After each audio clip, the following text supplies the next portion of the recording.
Irmãos, já há muitos séculos que o mundo decaído se empenha para que se esqueça do dia de Natal, da celebração do Natal. Mas agora, em anos mais recentes, me parece que tem havido uma estratégia mais específica em relação a isso. Existe um movimento querendo transformar a celebração de Natal numa tal de festa das luzes. Ou seja, a ideia é tirar o foco do que é o Natal. A ideia é você se deixar ser levado pelas luzes brilhantes e esquecer a essência da festa. Eu sei que alguns entram em discussões assim, que para mim me parecem até desnecessárias, sobre se uma família cristã deve enfeitar o pinheirinho, colocar luzes na casa, fazer uma decoração típica, ou se isso é apenas uma influência pagã que a igreja incorporou em algum determinado momento. Quero dizer para vocês que lá em casa nós enfeitamos tudo que podemos.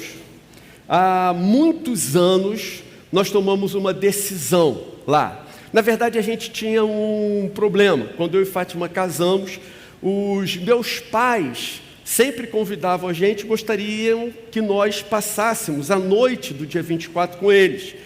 Só que os pais de Fátima faziam da mesma forma, convidavam com antecedência e queriam que nós passássemos a noite de Natal com eles. A gente tentava se dividir, ficava até uma certa hora numa casa, a partir de outra hora ia para a casa da outra família. Só que quando nós nos casamos e tivemos filhos, entrou agora uma terceira fonte de pressão. Como é que a gente vai celebrar? Para onde nós iremos? Então, nós conversamos e decidimos que, uma vez que não há nenhuma certeza se foi dia 24 de dezembro ou 25 de dezembro, a data que Jesus efetivamente nasceu, então nós fazemos o seguinte, nós definimos com antecedência lá em casa uma data genérica, que é a data do nosso Natal. Então, a gente nunca mais comemorou na noite mesmo do dia 24, para evitar esse tipo de tensão. Aí, dia 24, a gente fica livre, recebendo um convite de uma família vai, de outra família vai, enfim. Nós damos muita importância para a nossa família estar junta ali, celebrando o nosso Natal. E por isso, tiramos essa celebração da noite do dia 24. E escolhemos essa data alternativa. Pode ser dia 20, 22, pode ser dia 27, em algum momento que a gente consiga reunir todos os filhos, agora todos os netos, sentarmos juntos e celebrarmos. Minha mãe me ensinou a gostar dessa data e a celebrar essa data. A família de Fátima da mesma forma. Então, nós tentamos incutir isso nos nossos filhos. Como é que nós fizemos lá em casa? Desde que eles são crianças, essa celebração de Natal, nós consideramos uma celebração especial. Então, como é que a gente faz? Cada um pode escolher, nessa noite, a comida que quiser. Então, disputam um espaço lá na mesa para a nossa ceia. Comida japonesa, cheeseburger do McDonald's, 2 potes de salpicão, um cheio de passa, outro sem passa nenhuma. As sobremesas, elas vão desde uma torta de Norma, as balinhas Fini e Haribo, paçoca de amendoim e, obviamente, a clássica rabanada. Isso ajudou os filhos a esperarem essa data com muita expectativa. E a gente enfeita a casa, compra as balinhas que eles gostam, as coisas que eles gostam, enfim, com antecedência a gente prepara lá o cardápio, consulta cada um, e naquela noite cada um vai comer o que deseja, o que gosta, enfim, é uma noite totalmente desestressada, é uma noite realmente de celebração da vida e da salvação. Mas é claro que na nossa ceia, a parte mais importante é quando todos têm, lá em casa, a oportunidade de falar qual foi a grande obra ou as grandes obras que Deus realizou em sua vida naquele ano. Todos falam, glorificamos a Deus, oramos com imensa gratidão e alegria no coração. E aí então nós fazemos a nossa ceia. Gente, a verdade é que o Natal é tão importante que em dado momento, Richard Nixon, ex-presidente dos Estados Unidos, empolgado com o momento em que o homem colocou os pés pela primeira vez na Lua, em 1969, ele disse: esse é o maior dia desde a criação. Então, Billy Graham o repreendeu publicamente, dizendo: não, senhor presidente, os maiores dias da história foram o primeiro Natal e a ressurreição de Cristo. Eu quero dizer para vocês, gente, que Billy Graham não exagerou, ele estava completamente certo. O Natal é o segundo, ou está entre os 2 dias mais importantes de toda a história. Por que o Natal é tão importante assim? Por que ele é importante para nós? Porque devemos celebrá-lo com imensa alegria e profunda gratidão. Ou poderíamos ainda fazer uma pergunta talvez mais adequada: qual é o verdadeiro significado do Natal? Qual o verdadeiro significado do Natal? Eu vou responder essa pergunta em 2 etapas.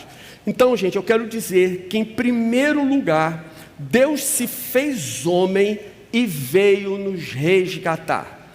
Deus se fez homem e veio nos resgatar. Ora, o pecado do homem foi grave demais. O pecado do homem foi sério demais. A rebeldia contra Deus foi algo extremamente grave. E Deus não podia simplesmente ignorar o pecado da humanidade, fazer de conta que não viu, menosprezar, dar pouca importância. Não, foi algo sério, algo grave, extremamente sério que aconteceu. Então, para que os pecadores pudessem ser salvos, alguém tinha que morrer no lugar deles. O sacrifício de bois e ovelhas, como vemos no Antigo Testamento, jamais alcançaria o valor necessário para a nossa salvação. Então, o Filho de Deus precisou vir nos redimir. A sua encarnação foi necessária para que houvesse salvação.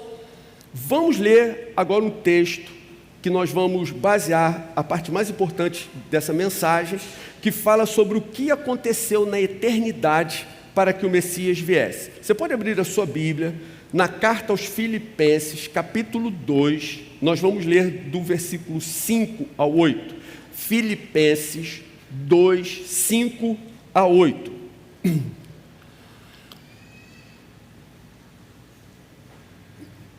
Eu pedi para vocês abrirem a Bíblia, mas eu não tinha visto que na tela aqui está projetado o texto.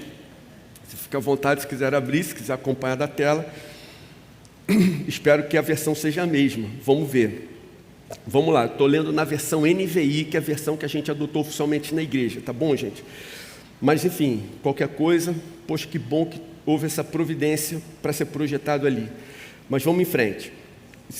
Filipenses 2, versículo 5 diz assim: seja a atitude de vocês a mesma de Cristo Jesus, que, embora sendo Deus...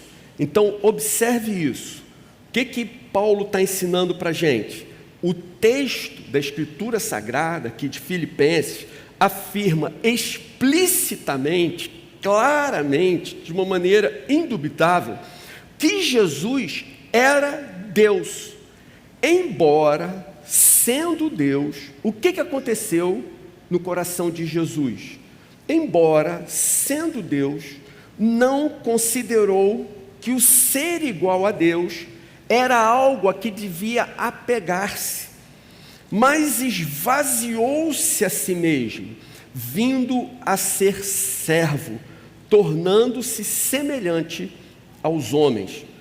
Então aqui, gente, expressão mais importante para a gente atentar nesse momento e entender, para a gente conseguir entender o verdadeiro, o original significado do Natal, é essa expressão: esvaziou-se a si mesmo.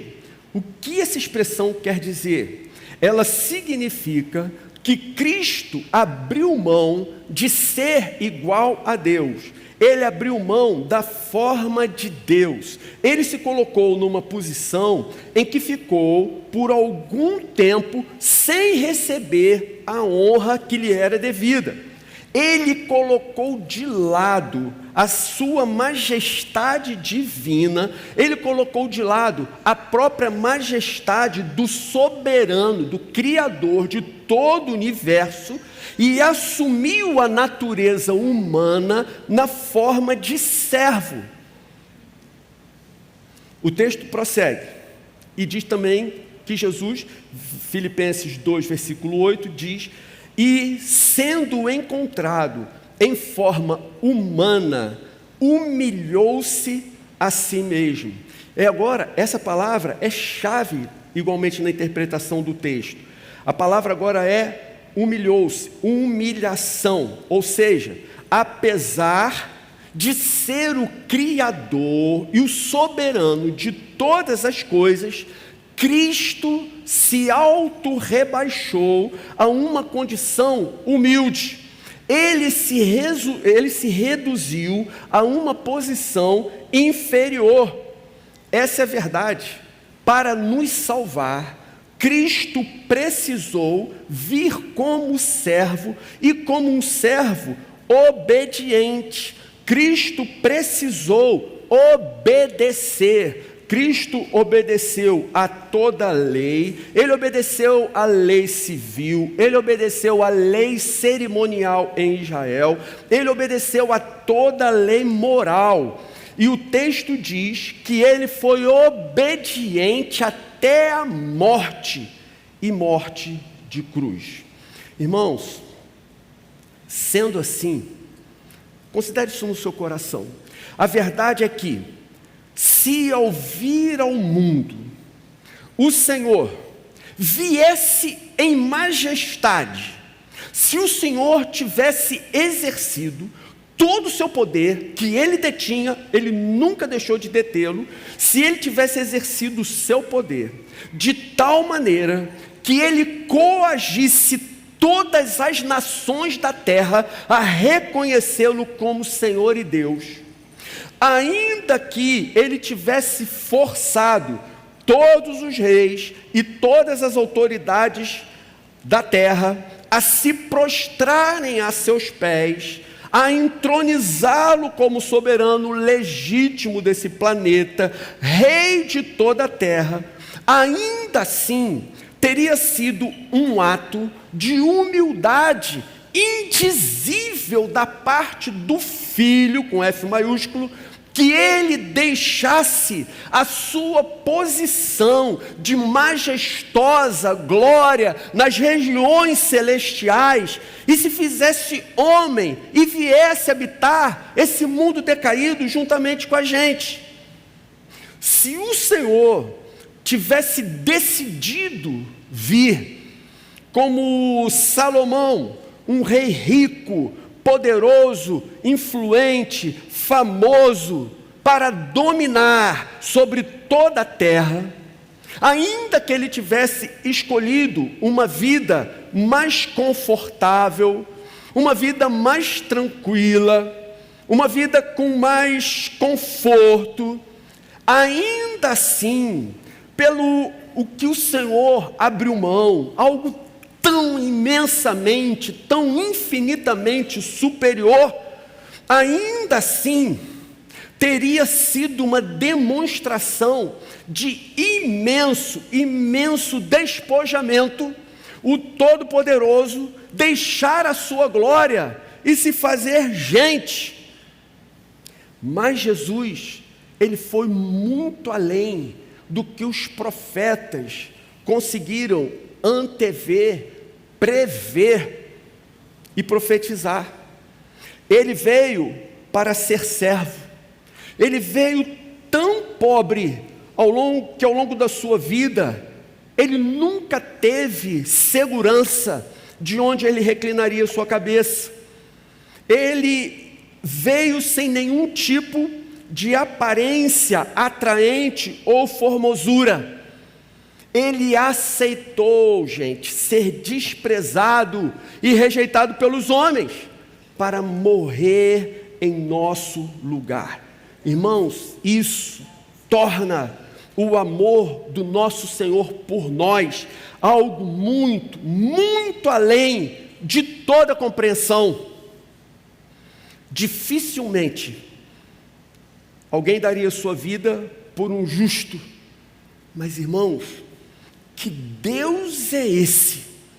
Que Deus é esse que decide viver como homem e morrer por pecadores? Que Deus é esse que decide vir como servo para servir aqueles que se rebelaram contra Ele? Como a gente pode entender um amor assim? Irmãos, essa é a verdade. Esse é o Deus que nos amou. Esse é o Deus que veio ao nosso encontro. Esse é o Deus que se importou com a gente. No Antigo Testamento, as profecias se encerram com o profeta Malaquias. Malaquias foi o último profeta a ser usado por Deus para, exercendo seu ministério, profetizar. Depois, Malaquias, ele termina o seu ministério, ele termina as suas profecias, dizendo algo que eu simplifiquei da seguinte maneira. Malaquias diz, com outras palavras, assim: o dia da vinda do Messias certamente virá. Quando isso acontecer, o sol da justiça se levantará, trazendo cura em suas asas. É isso que Malaquias diz. Depois que Malaquias diz que o dia do Senhor virá, que o Messias será de fato enviado, o Messias colocará os seus pés nesse planeta. Quando isso acontecesse, então a justiça iria raiar, traria em suas asas cura para os povos. Depois dessas palavras, houve um longo período de silêncio. 400 anos de silêncio. Foram 400 anos em que o Senhor não falou. O Senhor não usou os seus profetas. O Senhor apenas aguardou. O Senhor apenas preparou o mundo para o momento seguinte. Foram 400 anos em que Deus não falou. Durante 4 séculos, a humanidade não ouviu a voz de Deus. Então, num certo momento, lá em Belém, na Judéia, ouve-se um choro de um bebê. Nesse momento, esses 400 anos de silêncio são interrompidos. O choro de um bebê interrompe o silêncio de Deus. E assim, João capítulo 1, versículo 14 diz: e aquele que é a palavra, com P maiúsculo, tornou-se carne e viveu entre nós. Irmãos, no tempo determinado, o anjo Gabriel anuncia a Maria que ela seria mãe. Ela se assusta. Irmãos, vocês imaginam a cultura da época? Uma mulher que não era casada, de repente engravidar? Ela se assusta, então ela pergunta, Lucas 1, 34, 35, como acontecerá isso se sou virgem? Então o anjo lhe responde: o Espírito Santo virá sobre você, e o poder do Altíssimo a cobrirá com a sua sombra. Assim, aquele que há de nascer será chamado Santo Filho de Deus. Assim aconteceu. Pela ação sobrenatural do Espírito Santo, Maria gera um filho. Maria seria mãe de Deus? Irmãos, certamente não. Mas é correto dizer que Maria foi mãe da natureza humana do Redentor. O que nasceu de Maria? A natureza humana do Redentor. Quando Jesus nasce, ele traz em si a natureza divina do Pai Celestial e a natureza humana da sua mãe, Maria. No momento da concepção, em que a sombra do Altíssimo cobre Maria e ela começa a gerar o bebê, no momento da concepção, essas duas naturezas, a natureza divina e a natureza humana, elas se fundem, elas se mesclam, de tal maneira que a partir desse momento, elas se tornam completamente inseparáveis. Isso foi a encarnação do Messias, a junção das duas naturezas do Redentor. Vale a pena a gente falar com palavras mais acessíveis. O que foi o Natal? O Natal foi o momento em que a natureza divina do Pai Celestial se une à natureza humana de Maria e gera um ser muito especial. Esse ser não era metade homem e metade Deus. Não. O Senhor, Ele é plenamente Deus e Ele é plenamente homem.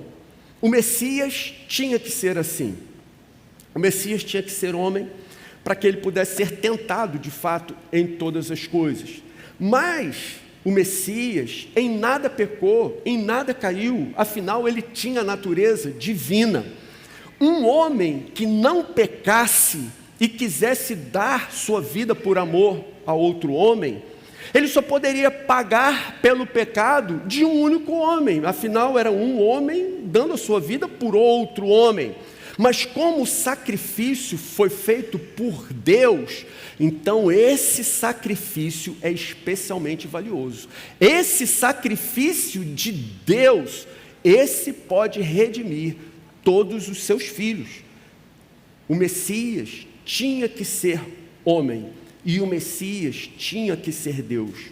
Na encarnação não houve nenhuma alteração da natureza divina, mas foi acrescentada ao Senhor a sua natureza humana. Irmãos, esse é o verdadeiro significado do Natal. E eu pergunto a vocês, sabendo isso, nós não temos que comemorar tão grande feito, nós não temos que comemorar um mistério tão sublime, tão grandioso, tão magnífico como esse. Irmãos, que coisa tremenda, que coisa maravilhosa. Mas essa celebração, ela não deve parar aí, o que seria tão absurdo dizer parar aí, uma vez que a gente está falando de algo tão grandioso, tão magnífico, tão eloquente. Mas chegamos agora no segundo ponto da nossa resposta. Estamos respondendo a pergunta: qual o verdadeiro sentido do Natal? E no primeiro ponto, a primeira parte da resposta foi: Deus se fez homem, e nós vimos como foi um processo complexo e magnífico. Deus se fez homem e veio nos resgatar. Mas agora chegamos no segundo ponto da celebração do Natal. Gálatas, capítulo 4, versículo 4. Agora, vendo a tela, eu diria, você pode abrir a sua Bíblia ou esperar que já estará no telão. Mas esse é o segundo ponto da nossa resposta. Gálatas, capítulo 4, versículo 4. Quando chegou a plenitude do tempo, Deus enviou seu Filho. Quando Deus enviou seu Filho? Na plenitude do tempo. que isso significa? Esse é o segundo ponto da resposta. O primeiro Natal marcou o início de um novo tempo que a Bíblia chama de plenitude dos tempos. Desde que Jesus nasceu, foi iniciado um novo tempo, uma nova era, um novo momento, que a Bíblia chama de plenitude dos tempos. Esse tempo que nós vivemos hoje, ele é um tempo de plenitude espiritual. Por que a Bíblia o considera assim? Gente, vamos ouvir o que o Senhor Jesus tem a nos dizer. João, capítulo 5, versos 24 e 25, dizem assim: eu lhes asseguro, é Jesus falando, gente, eu lhes asseguro, quem ouve a minha palavra e crê naquele que me enviou, tem a vida eterna, não será condenado, mas já passou da morte para a vida. Eu lhes afirmo que está chegando a hora, e já chegou, em que os mortos ouvirão a voz do Filho de Deus, e aqueles que a ouvirem viverão. Irmãos, é esse o tempo que nós temos vivido, tempo em que mortos têm ouvido a voz de Deus, tempo em que os mortos têm ouvido a palavra de Jesus e têm voltado à vida, têm ressuscitado, têm passado a experimentar uma nova existência. Isso tem ocorrido nos nossos dias, diante dos nossos olhos. Esse é o nosso tempo. Paulo, em Efésios, ainda diz o seguinte, Efésios 2, 4 a 6, Deus, que é rico em misericórdia, pelo grande amor com que nos amou, deu-nos vida juntamente com Cristo, quando ainda estávamos mortos em transgressões. Pela graça, vocês são salvos. Deus nos ressuscitou com Cristo e com Ele nos fez assentar nos lugares celestiais em Cristo Jesus. Irmãos, vocês entenderam que coisa maravilhosa que tem acontecido? A Bíblia ensina que esse tempo de ressurreição, de vida eterna, já é chegado. Não se trata de algo que nós vamos viver no futuro, que nós vamos viver num futuro ainda indefinido, num futuro incerto, algum dia, em algum momento. Não! Isso já começou a acontecer. Irmãos, isso já é realidade. O tempo é chegado e a hora é agora. Mais uma vez, vejam as palavras de Jesus. Eu lhes asseguro, diz o Senhor, quem ouve a minha palavra e crê naquele que me enviou, já nesse tempo presente, tem a vida eterna, e no futuro não será condenado. Fique em paz, dorme em paz. Mas desde o momento em que ouviu Jesus e creu, já passou da morte para a vida. Irmãos, estávamos mortos, mas ressuscitamos em Cristo, aleluia e glória a Deus. Estamos vivos, viveremos eternamente com o Senhor, pelo que o Senhor realizou por nós naquela cruz. Essa era de ressurreição e vida eterna teve início no primeiro Natal.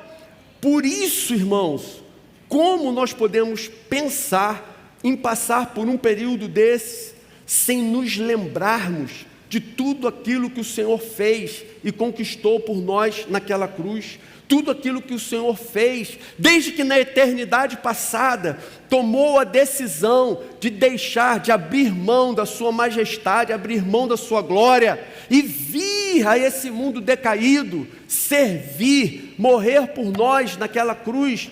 Como não vamos celebrar algo assim? Como poderíamos nos esquecer tão grande, tão elevado, tão virtuosos sentimentos, princípios, decisões, precisamos, irmãos, celebrar essa data com imensa alegria e com profunda gratidão. Irmãos, então, vamos aqui às aplicações. Primeira aplicação. Então, diante de tudo isso que foi falado, primeira aplicação que eu faço para o meu próprio coração, todas as vezes que eu estudo sobre esse tema, todas as vezes que eu leio sobre isso, é isso que me vem ao coração. Primeira aplicação, faça ter valido a pena tão grande sacrifício que Jesus fez por você. Faça valer a pena tão grande sacrifício, buscando saber e cumprir a vontade dele, de Jesus, para a sua vida. Irmãos, eu tenho certeza, a grande maioria das pessoas não compreendem, não entendem, não tem ideia do que Jesus de fato fez por elas. Isso faz com que elas não deem o devido valor à sua obra. Essas coisas espirituais, elas só são entendidas espiritualmente. E é por isso que muitas pessoas falam de Natal, existem várias maneiras de se comemorar uma data, mas elas não conseguem dimensionar o que de fato aconteceu naquele dia, naquele momento. Nas semanas que antecederam a manjedoura, eu realmente acredito ser impossível uma pessoa conseguir dimensionar, contemplar tão grande amor e continuar tendo uma vida indiferente, uma vida incoerente. Essa é a verdade, irmãos. Nós fomos comprados por um alto preço. Não foi um preço qualquer. O Senhor deixou o seu trono de glória e majestade na eternidade, se fez homem e viveu entre nós de maneira extremamente simples e humilde, e morreu por nós na cruz. Diante de tudo isso que Jesus fez para nos resgatar, como, sabendo disso, nós podemos, eu até diria, devemos responder a tão grande ato, tão grande gesto, tão imensa decisão? Como nós podemos responder? Irmãos, nós devemos fazer de tudo ao nosso alcance para nós sabermos, para conhecermos e principalmente para cumprirmos a sua vontade e assim termos uma vida que o agrade. Segunda aplicação, irmãos, quando fala de Natal, das naturezas do Salvador, muitas vezes me vem essa história que eu vou compartilhar com vocês aqui ao coração, que me levou a dar esse título, que eu concordo, pode até parecer um pouco fora do contexto, mas eu vou explicar para vocês que é a segunda aplicação. Eu diria para você, como segunda aplicação, que é: viva como quem tem um Deus vivo. Viva como quem tem um Deus vivo. Certa vez eu li uma história atribuída a Martin Luther King e sua esposa. Há pouco tempo a gente teve aqui o Doug Logan, um pastor negro americano, e ele se sentiu à vontade na conferência, abriu o coração e compartilhou como que em algumas igrejas, algumas comunidades nos Estados Unidos, eles ainda sofrem com a questão do racismo, tanto para um lado quanto para o outro, porque o pastor Doug Logan casou com uma mulher branca e ela é totalmente rejeitada pela sua comunidade de negros. Mas o inverso, a gente sabe, é ainda pior, e essa luta é muito difícil. E para vocês terem uma ideia, até hoje, vez por outra, brota algo assim maldito, maligno, e traz esse tipo de preconceito, racismo, enfim, esse sentimento totalmente repudiável no meio de algumas pessoas, da sociedade, enfim. Ou seja, se até os dias atuais existe esse tipo de coisa, você imagina ali na década de 50, 60, com Martin Luther King à frente de um grande movimento para acabar definitivamente, ou pelo menos tentar acabar com a parte legal da segregação racial. Então ele lutava, e aparentemente a sua luta não levava a lugar nenhum, tudo aparentemente continuava como antes.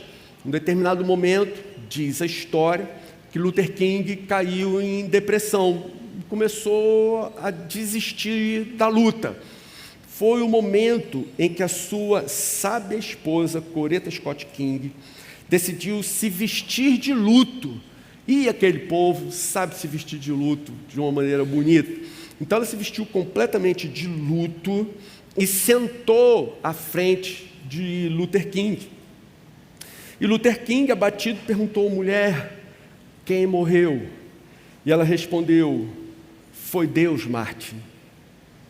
Deus morreu. Luther King deu um pulo da cama e tentou repreendê-la. Que isso, mulher? Deus não morre, Deus nunca morre. E ela então lhe responde: Martin, se Deus não morre, viva como quem tem um Deus vivo. Viva como quem tem um Deus vivo. E eu pergunto agora, a minha amada Igreja Oceânica, o seu Deus é um Deus vivo? Igreja Oceânica, o seu Deus é um Deus vivo? O seu Deus é um Deus que nunca morre? Então, viva como quem tem um Deus vivo. Viva como quem sabe que o seu Deus é vivo. Ele é todo poderoso, Ele é soberano e Ele nunca morre. E agora eu vou além. Uma vez que você ouviu as palavras de Jesus e nelas creu, você já tem a vida eterna. Você é alguém que já nasceu de novo. Você é alguém que foi adotado por Deus. Então viva como alguém que passou por toda essa transformação. Viva como alguém que faz ter valido a pena todo esse processo que foi explicado aqui, que fez com que Jesus deixasse a sua glória, se esvaziasse, se humilhasse e ter dado a sua vida por você. Com isso, irmãos, eu quero dizer que a ideia não é que você se torne adepto de uma religião, que você descubra que Jesus é um filósofo, um guru ou um líder excepcional capaz de mobilizar as multidões.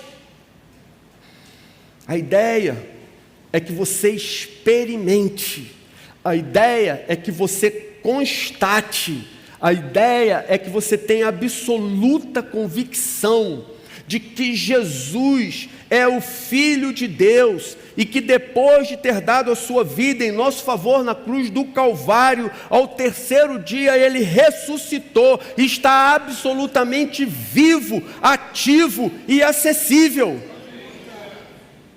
E na plenitude dos tempos, irmãos, em que vivemos, crer em Jesus resulta num estilo de vida bem diferente de tudo que nós podemos experimentar sem Ele. Viver em companhia de um Deus vivo faz com que a nossa existência, viver na companhia de um Deus vivo, faz com que nossa existência seja repleta de sentido, alegria e vontade de viver. Você pode dizer amém? Amém. Ou a gente pode fazer coro com quem ele fala aleluia? Aleluia. Amém, irmãos? Fala aleluia com vontade. Aleluia. Amém, isso aí. Então eu queria terminar orando com vocês. Vamos orar?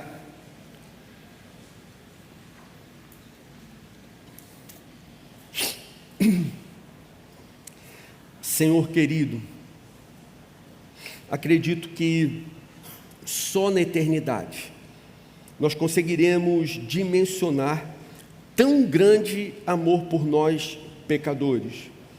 Como dissemos, dificilmente alguém morreria por uma pessoa justa e piedosa, mas dar a vida por pecadores é algo que nossas mentes não conseguem entender. Se o Senhor tivesse vindo em majestade, glória, ainda assim seria digno de toda a nossa adoração. Mas o Senhor veio de forma tão simples, tão humilde. Sabemos que isso não foi apesar da sua grandeza, mas exatamente por causa dela.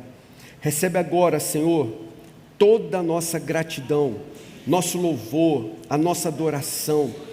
E pedimos ainda que nos ajude a vivermos confiantes na Tua palavra, descansados, como quem sabe que tem um Deus vivo, um Deus todo-poderoso que nos amou e nos salvou.